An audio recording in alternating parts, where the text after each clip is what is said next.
Welcome. Thank you, everybody. My name is Rupert Collier. I work for Rangeforce, and I'm the Vice President of Global Sales. So just a quick point up front, just to make sure that if you are here, that you do want to be here. We're not about security awareness training. We just had that. We're not about phishing simulations. We're about continuous training and upskilling for technical teams. So very much focused around SOC teams, incident response teams, computer incident response teams, and defense teams. So a little bit about us, just to kind of get us started. We were founded by three guys in Estonia who were involved in the creation of the NATO cyber range. Currently, we're at Series B funding stage, just going through that at the moment. Investors, amongst others, Cisco, as you can see. And as the slide states, we are based in the US now. We're an American company, but our beginnings were very much in Tallinn, Estonia. I'll just move over this side so I can see the helpful screen a little bit better. And you may remember, some of you, if you're as old as I am, that Estonia was the location for the first ever really serious nation-state attack. The Russians. Estonia wanted to move a Soviet-era statue out of the main square, and the Russians took some considerable offense to this and promptly launched an enormous DDoS attack on what was, even back then, a very digitally led country. All of the government infrastructure has been digitalized for many, many years now. They're way ahead of the rest of us on that front. Very famous attack, as I say, one of the very first that brought down a nation state.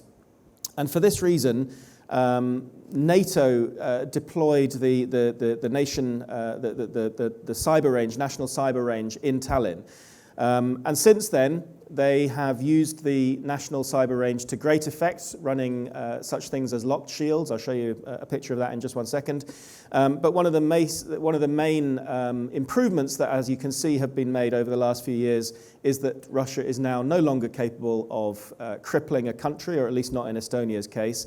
They tried it a few months ago and failed miserably. So I think really proof, if proof was ever needed, that training is phenomenally important in the development of cyber skills.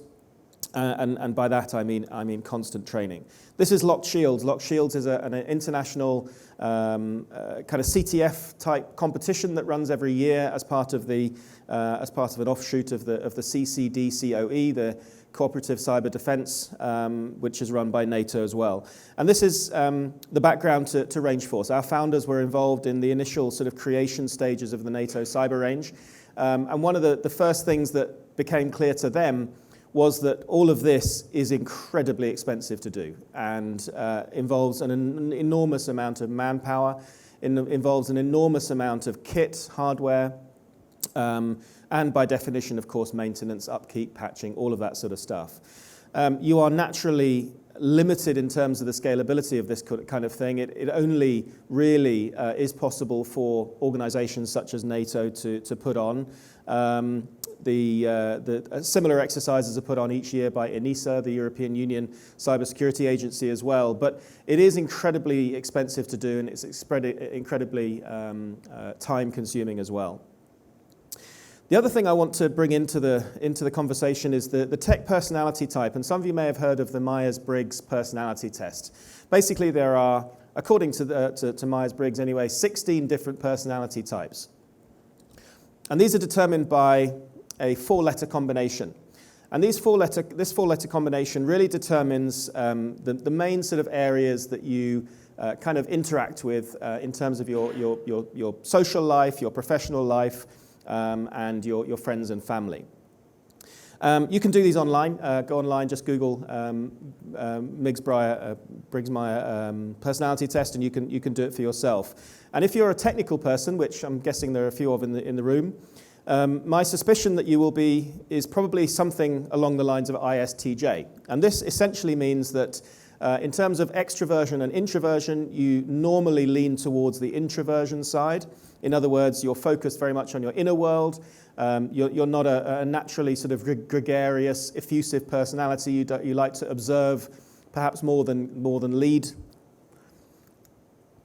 You sense, in other words, you focus on concrete information and you prefer facts rather than conjecture or opinions. You think, you look at logic, you respect rules and you value justice. And you judge. That means you plan ahead and you make informed decisions.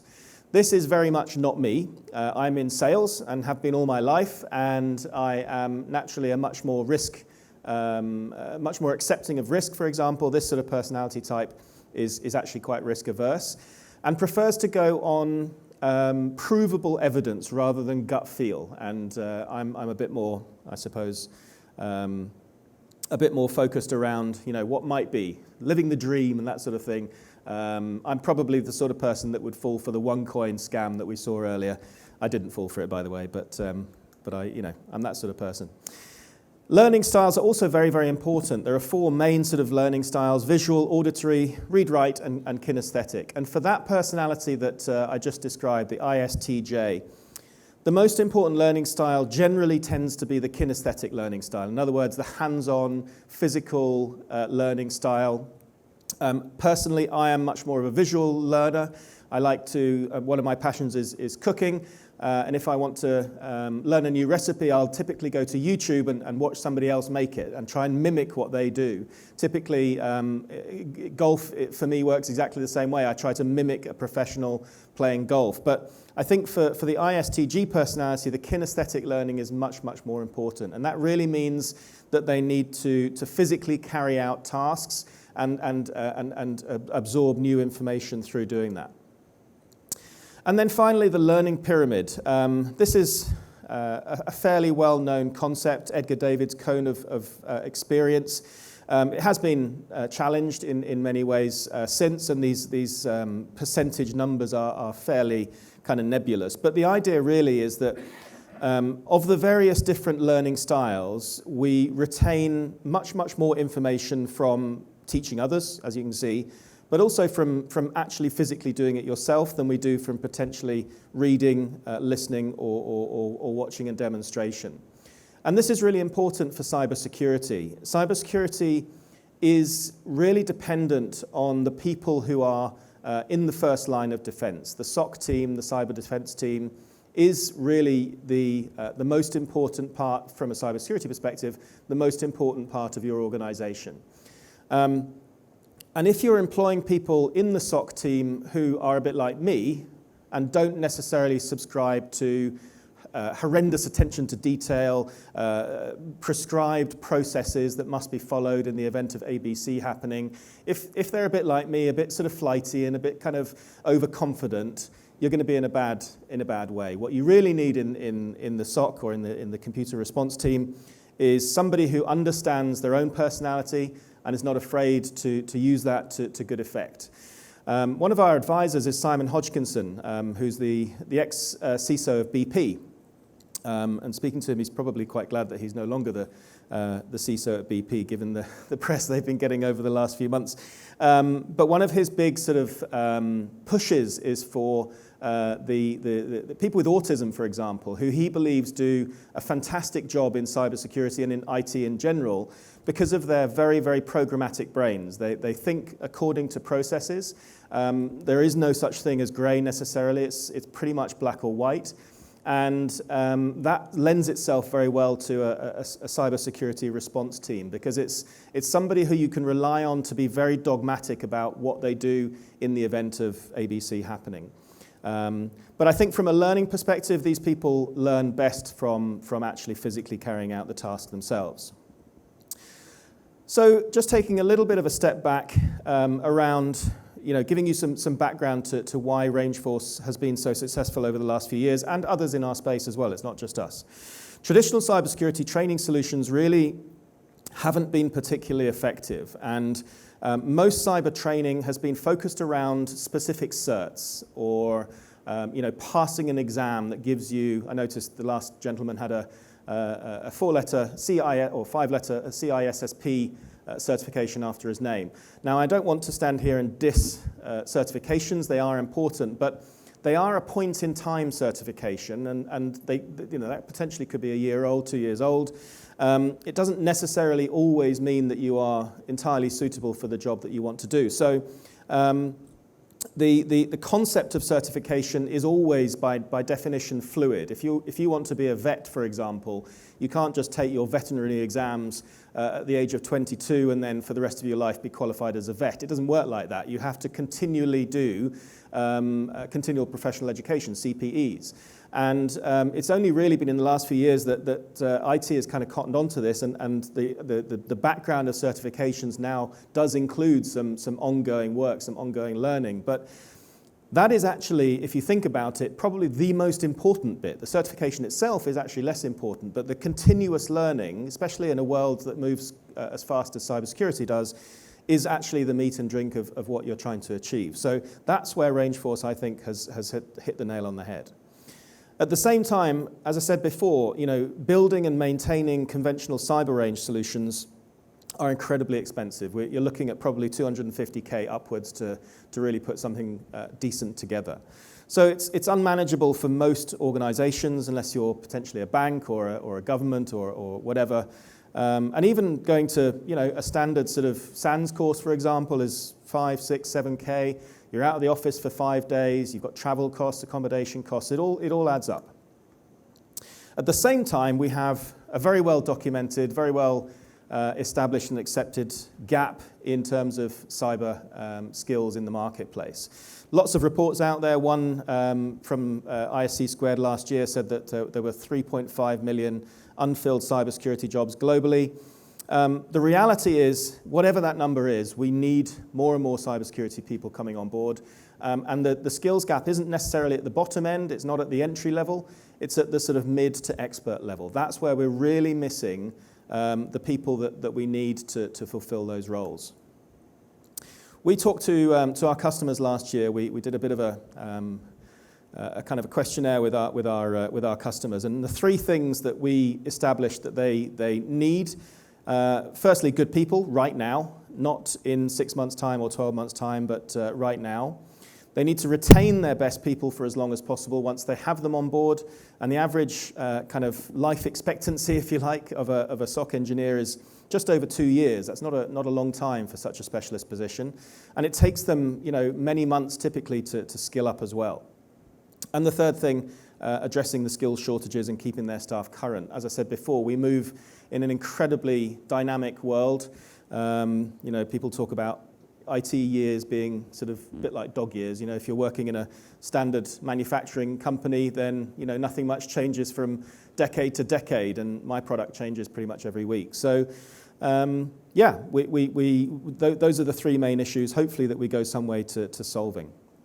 So the approach that we take is really providing a solution to that problem of the cyber skills gap with really accessible hands-on training, and going back to that kinesthetic learning approach.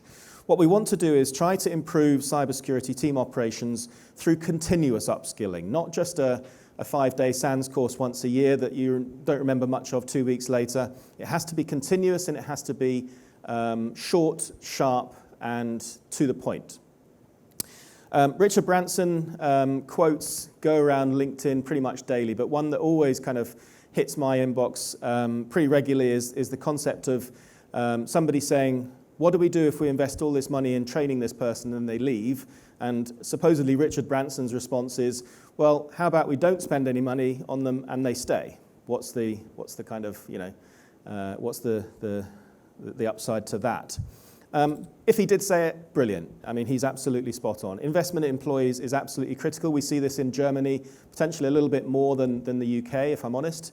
The UK does seem to be a little bit more of a, we know it's necessary, but it's a necessary evil, whereas the Germans take a slightly more programmatic and proactive approach around, we need to invest in our staff, we need to make sure that we're providing them with the sort of career progression opportunities that they need. And then finally, also identifying and assessing talent. There are people within your organizations right now here today who might well really love a future career in cybersecurity. They don't know it yet. They might work in IT operations, they might be a server administrator or a network administrator or whatever. but they probably would find cyber much more exciting, and therefore we need to identify who those people are. So the conclusion really to what I've been talking about is introducing the concept of a virtuous cycle of learning, and this is very much our approach. The first stage is to assess cyber readiness. You've got to understand your current situation. Where are we with the people that we have? What are the skill set levels? What are the experience levels? And you probably have a good understanding of that already, but putting some metrics behind that is really, really important. You then need to build on those skills, making sure that the training you're delivering is commensurate with the current level that they're at, that it's not too difficult and it's not too easy, because both are difficult. You need to validate their progress over time. So we do it with running team exercises. So using individual learning, having a combination approach, if you like, of individual learning and team exercises, where you learn in your own time and put that to the test in the context of a team exercise, where you have to face a cyber emergency in real time. You're working as a team. And then using the benefits that you've gained from those team exercises to understand where I need to concentrate in the future. So identifying any skills gaps, identifying any areas of weakness, either for individuals or for the team in general, and then sending them back to the individual learning platform to address those. So this virtuous cycle of learning, I think, is really, really important. The first platform is the individual training platform, on which we have hundreds of interactive skill modules. So what I mean by interactive is we have a competitor called Immersive Labs, so we're not allowed to use the word immersive, but that's exactly what they are. They're immersive. You get involved, you get access to your own dedicated virtual machine, you have full kind of internet access, you can download whatever you want. It's a very realistic, authentic, genuine-looking environment where all of the concepts and cybersecurity disciplines or tools and solutions that you're learning are pre-prepared for you and delivered on demand when you log in. And I'm literally talking, you can have a look outside at our stand if you like at some of these modules. I'm literally talking 30 seconds, 35, 40 seconds to load up. So these are completely on demand. You can access them 24/7 for as long as you want and as often as you like. Incorporated into the platform are also individual assessments where you can work out your skill level and some challenge modules as well where you don't have access to any external information, you don't have any hints or solutions or anything like that. You have to solve the problem, both from the blue team side and from the red team side, so defensive and offensive. In the context of the platform, we also have learning paths which are defined either for specific job requirements according to the NIST-NICE framework. The NIST-NICE framework stipulates the requirements of each job role. So if you're a junior SOC analyst, you need to do this, or need to be in a position to be able to do this, this, and this. If you're an intermediate SOC analyst, you need to be able to do this. So we've mapped our modules to those job requirements and built specific learning paths around them so that you can follow in a very sort of logical and chronological fashion the requirements for each job function, or indeed for area of interest. If you're not kind of using it for specific job functions, you can also just hone in on specific core interests.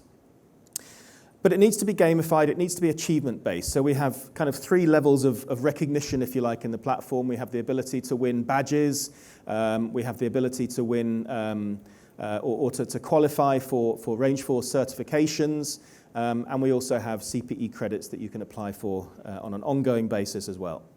And these modules are typically quite short, 30, 45, 60 minutes, and very much focused around very specific areas and cybersecurity disciplines. So you can really hone in on the parts of cybersecurity that you feel that you're weak in or that you really enjoy learning about. And we have weekly content releases, normally around sort of 4 or 5 modules come out every week. We feature a lot of the latest CVEs. So for example, around about this time last year, we had, of course, Log4Shell, which came out as a very, very serious level 10 CVE. So we had some content delivered on that, hands-on content where you could physically exploit the vulnerability and then learn how to defend against it literally within about 3 days. So anything that is kind of level 10 status, immediate release of content. Other things take a little bit more time. But we use real malware, we use real ransomware. You can physically go into the system and deploy are evil, or doppelpaymer, or whatever you like.